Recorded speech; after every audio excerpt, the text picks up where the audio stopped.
everyone, happy Monday. I am outside and it's gorgeous. I'm actually at GBMC Hospital, the Cancer Center. I just had my appointment with my oncologist, Dr. Dunnigan, and I decided, hey, why don't I do the update outside, somewhere different than my bathroom. Anyway, so I have some good news to share with you all on the results of the PET scan that I took on Friday. So everything came back that there has been improvement and that the medicine is actually working. So from the report, it actually says specifically there's been resolution, which is basically saying that they have disappeared of most of the mediastinal and bilateral nodes, which is in the thorax area near the lungs. So those have shrunk enough, really small.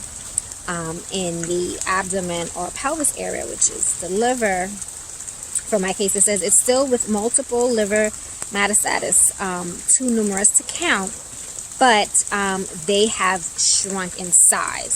So although there's still a lot of cells in the liver, the majority of them have shrunk in size. And then there's something called an FDG avidity, which is, my doctor just described it to me as like a light. So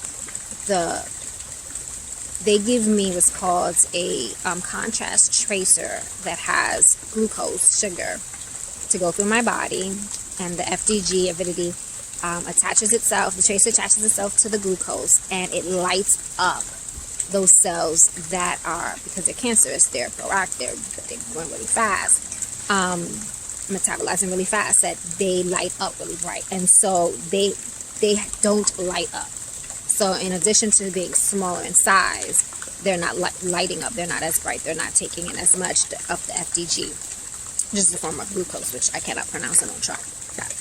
So that's very good news. In the bones, it says it's widespread sclerotic metastatic disease, which means sclerotic means that there's scar tissue. So that's a good thing that there's scarring.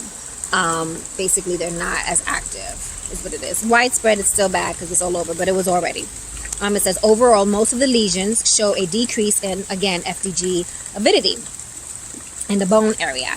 And then at the end, they end the report with an overall summary of what they found, because they break it down by each section. So it says overall improvement with partial response to treatment since the prior PET scan, with considerable resolution of many of the pulmonary and mediastinal lymph node metastasis, and with diminished FDG avidity of the multiple liver and bone metastasis, and no evidence of definitive new metastatic disease. So that's a good thing, because the last scan showed that there was progression, there were new cells in the liver area. And so here it's showing that, yes, they're not gone completely, they won't ever be, but they're smaller and there aren't any new ones. So that's good news. And that's in overall, in all of the areas that I have. So that's showing that the Xeloda that I'm taking, the chemo that I'm taking, is effective and helping and working. So that's great. But I will go to a 1 week on, 1 week off schedule, because although it was reduced down to 2,000 milligrams, the first week was great. The second week was not. And I have now been off for 4 days and my hands still hurt. My feet feel fine, but my hands still hurt. There's cracking. Probably can't see in the bends, and it really hurts to grab anything. It's very sensitive to touch most things. Spoon, trying to open the toothpaste cap, things like that. So, and I'm lotioning as much as I can. I wear this glove that kind of helps keep the moisture on my hands, and I guess it gives it some kind of pressure so it doesn't feel so itchy. But overall, we decided to go to one-on-one, because then that hopefully that second week I won't have the hands and feet pain. Now that will lessen 1 week in a month, because now instead of having it 3 times a month, then I'll be now every other week. So I'll have it twice in 1 month and two weeks off. But we're going to stay at the 2,000. And if that doesn't work and I still pain, then it will come down 1,500. So that'll start again this week. And let's see. So then as far as my hands and feet, they have peeled off the first layer of the skin, has pretty much completely peeled off on my hands and my feet. And so there's new skin growing under that, and or growing out. And my doctor thinks that most likely it may continue to peel, but hopefully if this 1 week on, 1 week off, and the lower dosage will help, it won't get to that point. So that's a hope there. Next update is I have lymphedema. I don't know if most of you know I had it when I had my first set of treatments, because I had the lymph nodes in my underarm removed, 18 of them removed back in 2016. And so I always have the chance of my arm getting larger from fluid that cannot flow because there's less nodes to pass it through the body. And I went and had an appointment, a regular scheduled appointment, 4 months with my lymphedema therapist. And she says that because the Xeloda is working, my body is responding to the medicine. And so that's why it has gotten bigger. But it's harder to tell when you can't compare it to my other arm. But it is much bigger. So at this point, she says there is always going to be now more enlarged. I just need to manage it. And so I use my sleep sleeve at night, and then my regular day sleeve to keep it, compression sleeve, to keep it from getting even larger. So it doesn't hurt or anything like that. It doesn't feel heavy right now. It's just larger. Let's see. Oh, and because my hand is larger from the swelling of the hands and feet, and as well as from the lymphedema, I took my wedding ring and bands off, and I put them on a chain so I can still wear them and keep them close to my heart. But I didn't want them to get cut off, so I went ahead and took those off. And then the last thing to update y'all is on the tumor markers.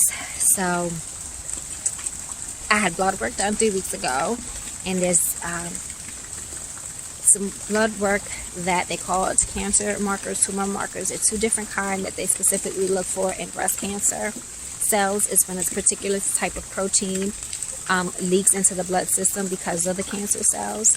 And so the higher the number, the higher cancer cells and proteins are in your bloodstreams. And so when I've been tracking those numbers since I started getting blood work back in November, before I started any kind of treatment. And ever since then, in November, they've been going up. They started at 44. They ended at 300 and something. So that was just one of the 2. But they both were steadily jumping up every time. Well, the last time I got blood work, which after the first treatment of the first round of Xeloda, it came back that they actually went down. It's the first time since November that they've gone down. They went down to like in the hundreds. So that's good news. And so that was an indication that the scan would come back with, the improvement. So because of the markers going down, in addition with the scans, we can now use the tumor markers as an indication for when I take my next set of scans. And so therefore, if the numbers keep going down, we can probably push the scans back. So instead of doing it after cycle 3, I might be able to do it after cycle 5 or 6. Now that I'm going to a 1 week on, 1 week off, give it some more time. Now if the markers start to go up, then we'll get scans after probably cycle 4, 3 or 4. So we're going to, for now, aim for going back in 3 months to get scans. So I get blood work actually tomorrow before I start my next cycle on Thursday, and so I'll be able to see my markers then and see how they're doing after this last one, which is the first blood work after having the reduction. So we'll see how that will look. But other than that, the last thing is I had a nice opportunity to talk with my doctor about everything going on, and I don't even know how it came up, but it was just a great opportunity to share with him how I'm not afraid to die, and that I take the chemo for my family so that I can spend more time with them, and they can spend more time with me. And it's just such a great opportunity. He asked me more about that, and to just share with him about how we're all going to die at some point, and that because I put my trust in Jesus Christ, I know that I'm going to go to heaven. That's my home, and this is just a place he has us all for a time, and that me having cancer is just part of my story, just like somebody else has a different story. And so I was like, I accept that as my story. Excuse me. And I look forward to going home to him. I was like, I love my family.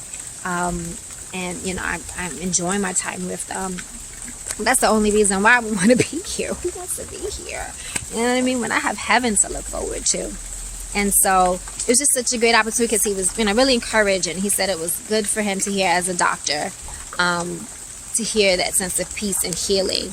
And he wished he had that, you know, for more of his patients. And so I was just hoping and praying that that'll be something that'll resonate with him and he can, you know, think about that. And it's only we all going either to heaven or to hell. And if we put our trust in Jesus Christ, we know we're going to heaven. Absent from the body is present with the Lord. And, you know, what better place to be than in heaven? And so I hope that encourages him, and hope it encourages y'all. But it was just a great opportunity to share that with them again. It's exciting. So we'll see. Okay. Anyway, I took enough of your time. So it's a good update, and I will keep enjoying this weather. I hope y'all get a chance to enjoy the weather as well, and I will keep you posted. Probably won't be much to say for a couple of weeks or so, but if there is, I'll keep you posted. All right, y'all.